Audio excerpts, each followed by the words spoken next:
Hello students, today I am going to start a new topic in derivative, that is second order derivative or sometimes higher order derivative.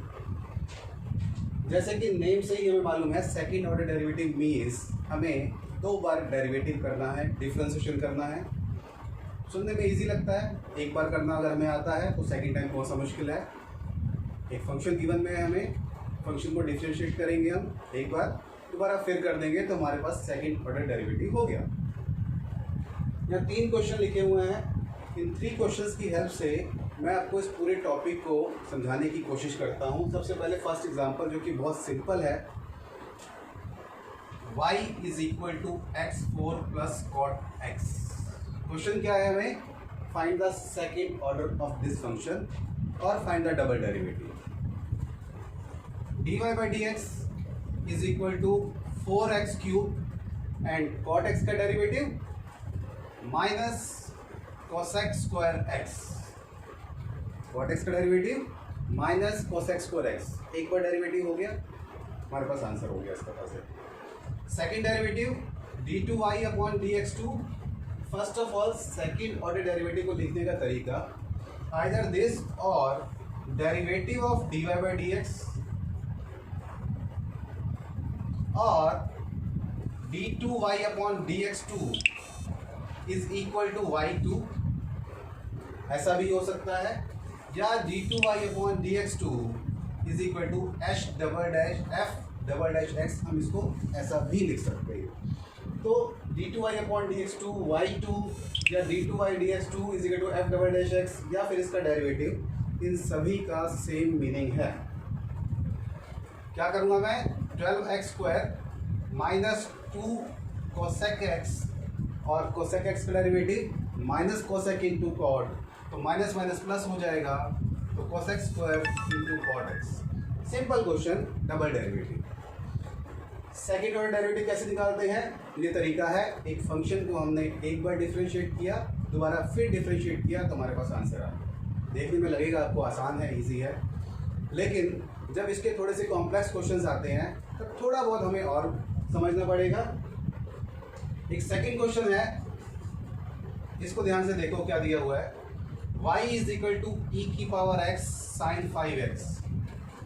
Question अभी भी यही है, find the double derivative.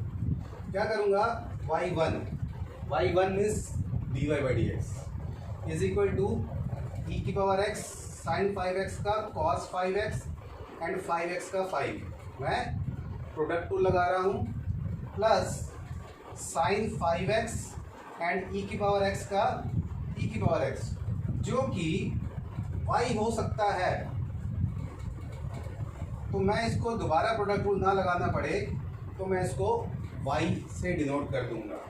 Now y2 means double derivative 5 bracket again E की power x cos 5x का derivative minus sign 5x and 5x का 5 plus cos 5x e की power x का e की पावर x प्लस y का derivative y1, y का derivative y1।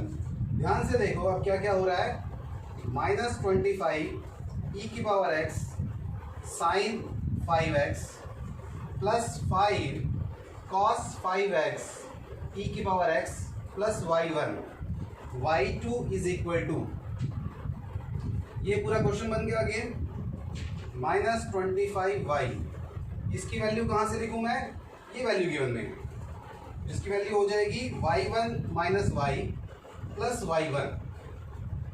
ध्यान से देखो क्या क्या किया, ब्रैकेट ओपन किया, माइनस 25 e की पावर x साइन 5x, ये 5 ब्रैकेट से मल्टीप्लाई हो गया, क्योंकि ब्रैकेट से यही क्लोज थी तो 5 यहाँ नहीं आया, y1 हुआ।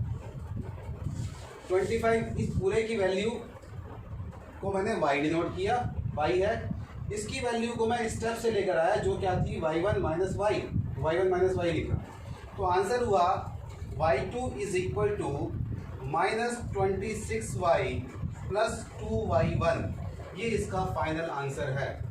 तो इतनी एडजस्टमेंट्स हमें करनी पड़ती है जब हम सेकंड ऑर्डर डेरिवेटिव की बात करते हैं।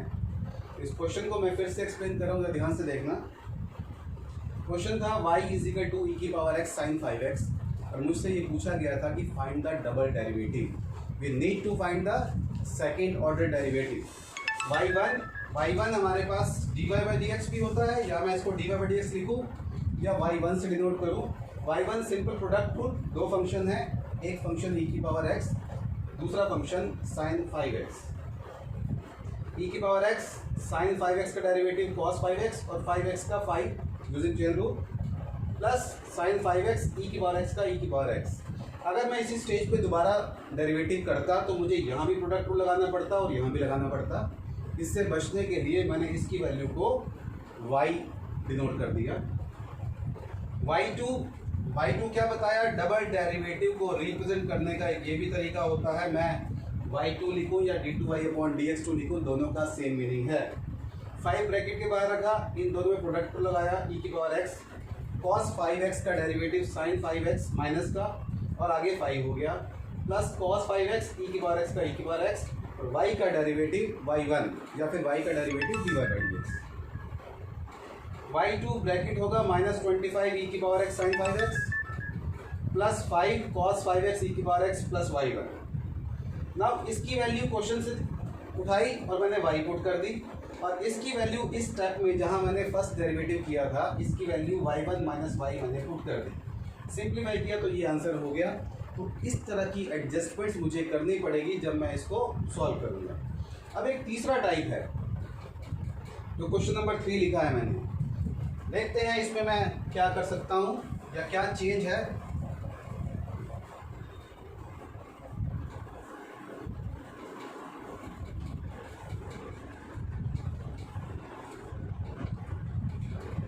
थर्ड क्वेश्चन दिया हुआ है x is equal to a theta plus sine theta और y is equal to a 1 minus cos theta. मुझे क्या फाइंड करना है, d2y upon dx2 at theta is equal to pi by 2। पहले तो ये पैरामीट्रिक फॉर्म में है, जिन स्टूडेंट को पैरामीट्रिक फॉर्म की एक्सरसाइज में भी थोड़ा सा डाउट था वो भी एक बार रिवाइज हो जाएगा। क्या करते थे पैरामीट्रिक फॉर्म में, dx by d theta find करूँगा, a थीटा का 1 प्लस कॉस थीटा, क्योंकि विद रिस्पेक्ट टू थीटा मैं सॉल्व कर रहा हूँ, a थीटा का 1 साइन थीटा का cos theta. Similarly dy by d theta is equal to a 1 का 0 माइनस कॉस थीटा का sine theta. Now dy by D x is equal to a sine theta divided by a into 1 plus cos theta. a से a cancel हुआ, 2 sine theta by 2 cos theta by 2, half angle formula sine 2 theta का formula, 2 cos square theta by 2, again half angle formula जो use किया है, 2 से 2 cancel, cos से cos cancel, तो tan theta by 2, tan theta by 2 dy by D X की value वाली। अब क्या करना है, double derivative d2y upon dx2। अक्सर मिस्टेक ये होती है, tan थीटा बाई 2 का derivative sec square theta by 2 और थीटा बाई 2 का 1 बाई 2। स्टूडेंट सिर्फ इतना लिख के ही छोड़ देते हैं, लेकिन हम ये भूल जाते हैं कि हम double derivative with respect to x कर रहे हैं और फंक्शन थीटा में है, तो मैं यहाँ पर D theta by D x भी लिखूँगा या मुझे लिखना पड़ेगा। और इसकी वैल्यू कहाँ से आएगी, dx बाई डी थीटा था, D theta by D x means 1 upon a 1 plus cos theta, ये इसकी वैल्यू है जो मुझे लिखनी पड़ेगी।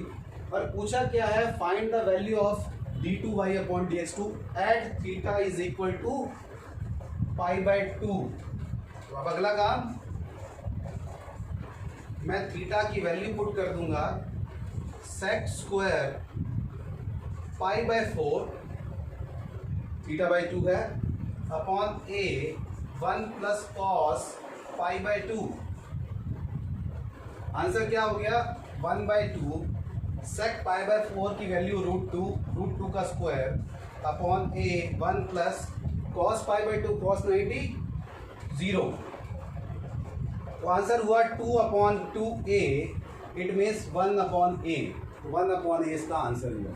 तो इस तरह के क्वेश्चंस हैं जो कि डबल डेरिवेटिव में आते हैं, हमारे पास करने पड़ते हैं हमें। इसी से हम करेंगे और आपको आई होप ये टॉपिक अब क्लियर हो गया होगा।